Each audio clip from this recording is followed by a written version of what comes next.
মা সরস্বতী কি দুর্গার মেয়ে, না হলে আসলে তিনি কে? নমস্কার বন্ধুরা, আশা করি সকলে খুব ভালো আছেন, সুস্থ আছেন।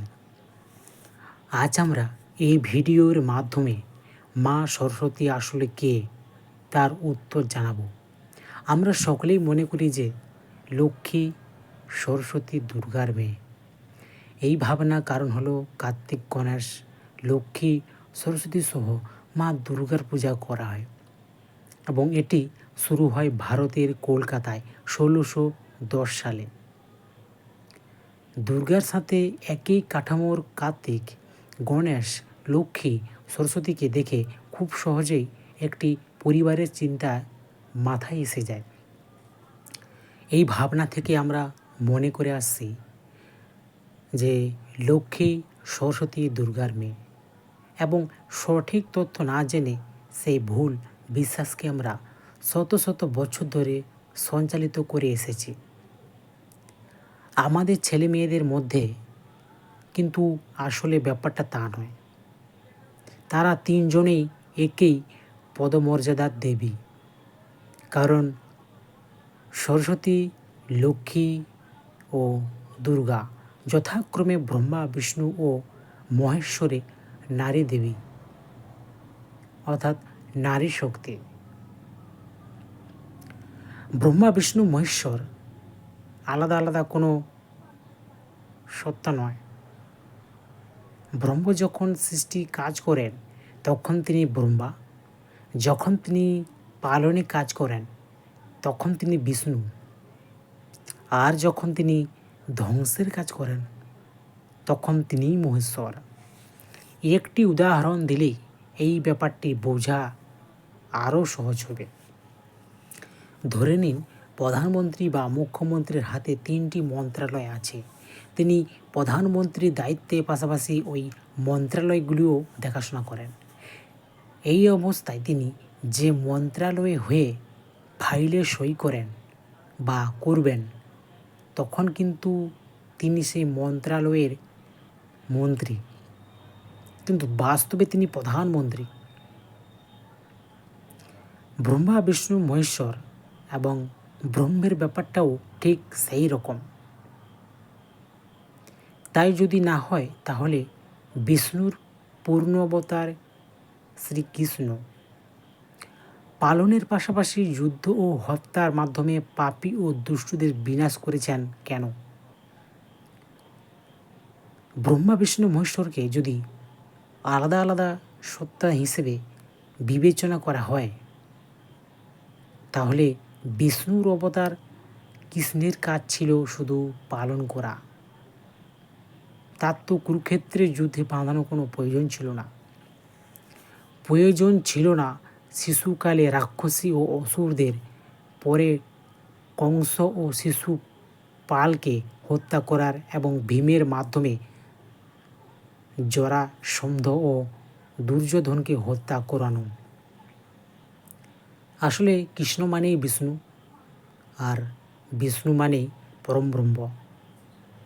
এর জন্য বিষ্ণুর পূর্ণ অবতার হিসেবে শুধু মানবরূপী শ্রীকৃষ্ণই নয়, প্রত্যেকটি মানুষে যখন কোনো কিছু সৃষ্টি করে তখন এক অর্থে সেই ব্রহ্মা, যখন কাউকে পালন করে তখন বিষ্ণু, এবং যখন কাউকে ধ্বংস করে তখন শিব।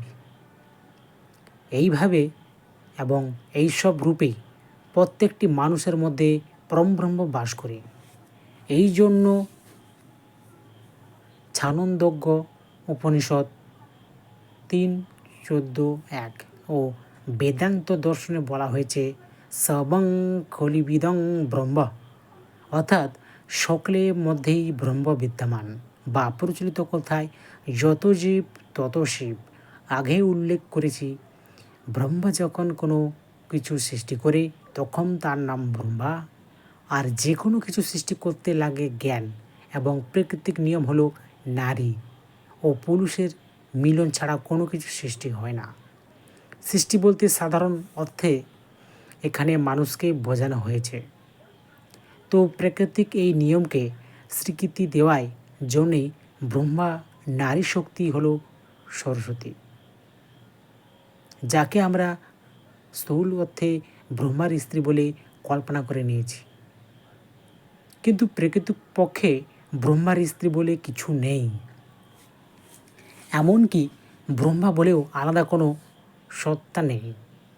লেখককৃত গল্প, উপন্যাসে একাধিক চরিত্র সৃষ্টি মতো সবই ব্রহ্মের খেলা। এখানে ব্রহ্মে সব কিছুই, যা হোক, কোনো কিছু তৈরি বা সৃষ্টি করতে হলে যেমন জ্ঞান লাগে, তেমনি সৃষ্টিকে নিখুঁত করার জন্য নজর রাখতে হয়। চারিদিকে এই জন্য কল্পনা করা হয়েছে ব্রহ্মার 4টি মাথা এবং তার নারী শক্তি সরস্বতীকে কল্পনা করা হয়েছে জ্ঞানের দেবী হিসেবে। এবার আসা যাক বিষ্ণুতে। বিষ্ণু হলো ব্রহ্মার পালনকারী রূপের নাম। তো কাউকে পালন করতে কি লাগে? ধন সম্পদ। এই জন্যেই বিষ্ণু নারী শক্তি হলো লক্ষ্মী এবং সে ধন সম্পদের দেবী। এবার আসি শিব বা মহেশ্বরে। ব্রহ্মের ধ্বংসকারী রূপের নাম শিব। মহেশ্বর বা রুদ্র। সৃষ্টি বা পালন করতে যেমন লাগে নারী শক্তি, তেমনি ধ্বংস করতেও লাগে নারী শক্তি। এই কারণেই রামায়ণে সীতা ও মহাভারতে দ্রৌপদীর জন্ম। এছাড়াও বিখ্যাত গ্রীস ও ট্রয়ের মধ্যকার যুদ্ধের কারণও ছিল এক নারী, নাম হেলেন। নারী শক্তি যেমন ধ্বংসের কারণ হতে পারে, তেমনি নারী নিজেও ধ্বংস করতে পারে।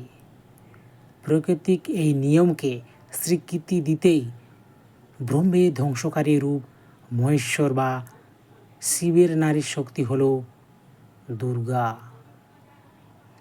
যার আরেক রূপের নাম মা কালী। সরস্বতী যে দুর্গার মেয়ে নয়, আশা করেছি উপরে আলোচনা বিষয়টি বোঝাতে পেরেছি। আশা করি সকলে খুব ভালো থাকবেন, সুস্থ থাকবেন। জয় শ্রীরাম, জয় শ্রীকৃষ্ণ, রাধে রাধে।